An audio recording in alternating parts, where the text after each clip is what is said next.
Ya,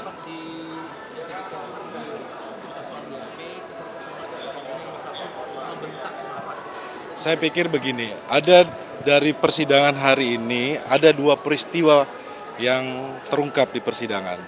Peristiwa pertama adalah pertemuan di Singapura. Dari fakta persidangan bahwa pertemuan di Singapura itu atas permintaan saudara Doni. Inisiatif dari saudara Doni.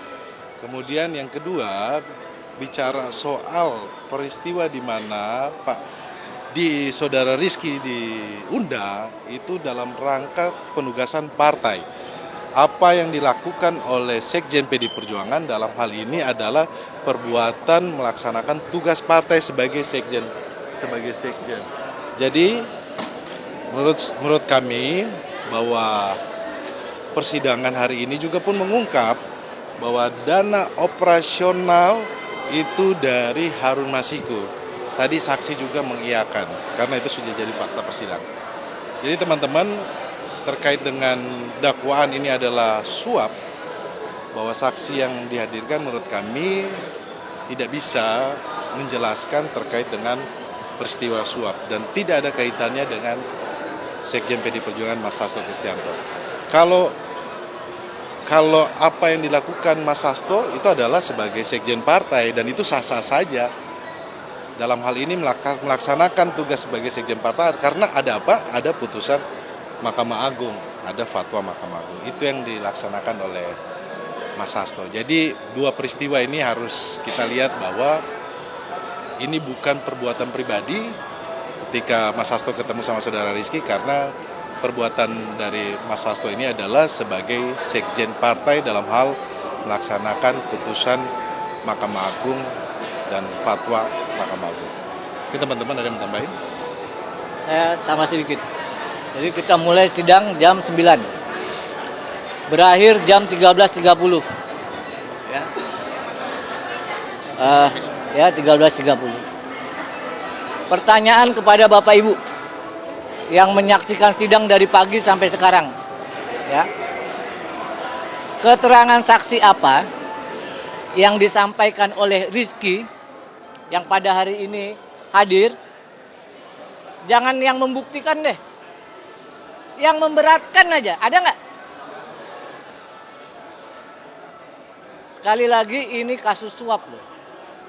Bukan kasus sengketa pemilu. Bukan perkara mengganti ya antar waktu. Bukan ya perkara sengketa partai. Ini perkara suap. Sudah 8 orang saksi sejak awal sampai Rizky dipanggil.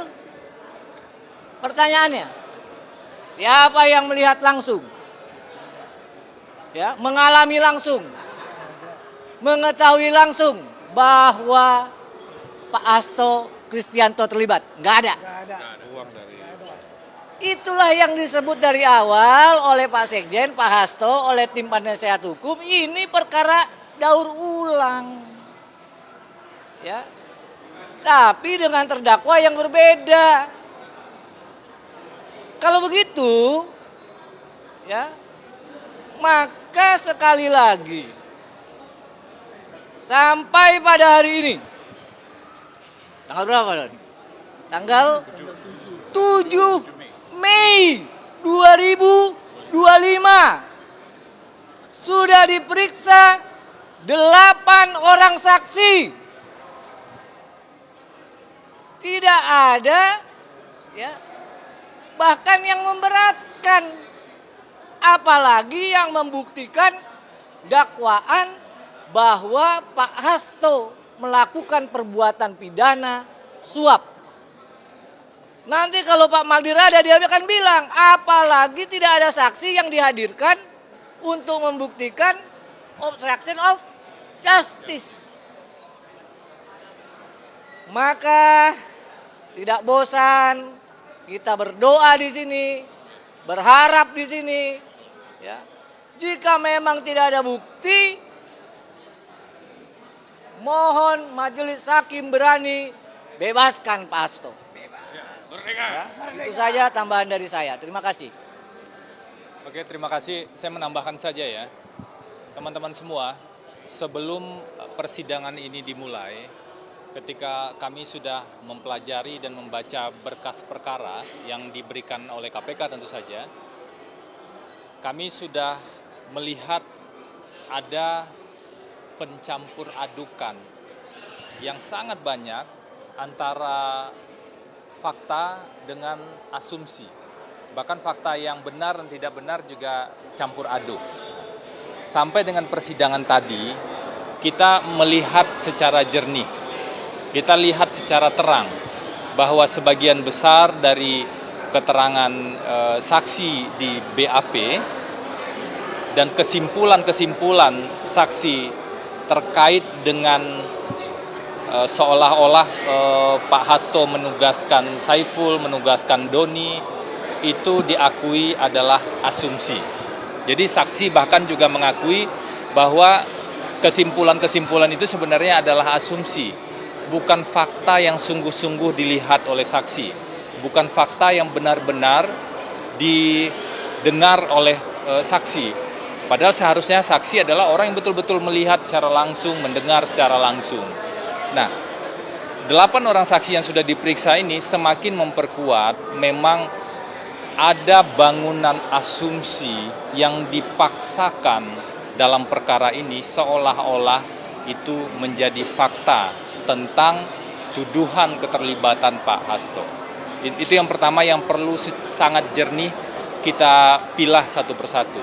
Yang kedua, yang juga mengemuka sampai dengan persidangan hari ini, yang perlu secara jernih kita pilah adalah di tengah adanya langkah resmi, langkah konstitusional dari PDI Perjuangan.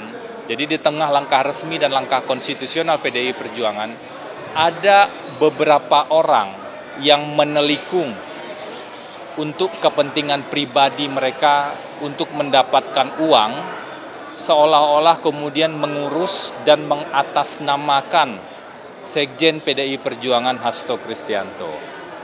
Ini terlihat dari beberapa klaim-klaim pencatutan nama yang sebenarnya tidak masuk akal. Bahkan tadi muncul juga di fakta sidang, Saiful Bahri itu sampai mengklaim sebagai kerabat dekatnya Pak Hasto. Cucunya Pak Hasto. Agar orang percaya kan.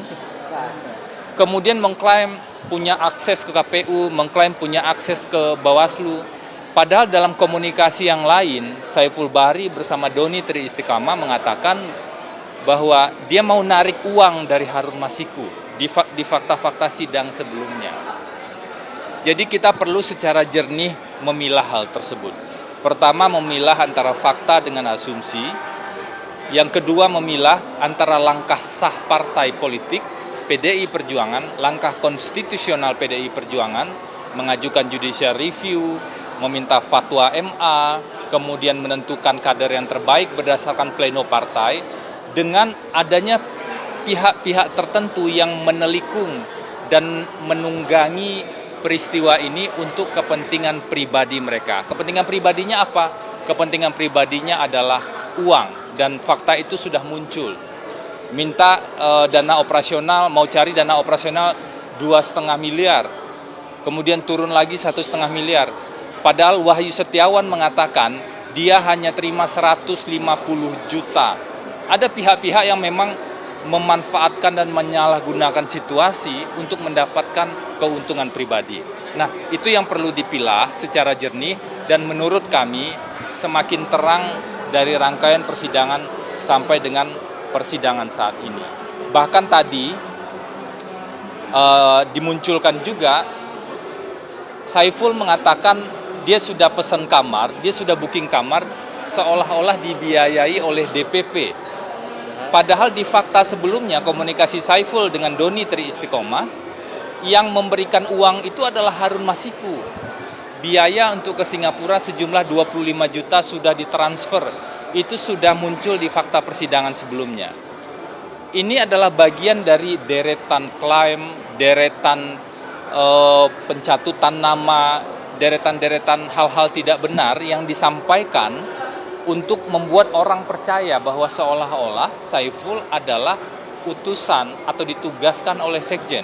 Bahkan tadi ketika kami menanyakan di BAP seolah-olah Pak Hasto menugaskan atau mengendalikan dua orang tersebut, itu saksi mengatakan ya itu kesimpulan saya saja dari keterangannya Saiful atau keterangannya Doni. Nah, klaim-klaim inilah yang berbahaya menurut hukum dan harus secara jernih kita pilah. Mungkin itu dulu, nanti ada 2 sidang berikutnya besok dan lusa ya. Kami berharap lebih banyak fakta yang terungkap dan lebih banyak asumsi yang bisa kita eliminir agar putusan nanti betul-betul putusan yang sesuai dengan hukum. Begitu ya, terima kasih teman-teman.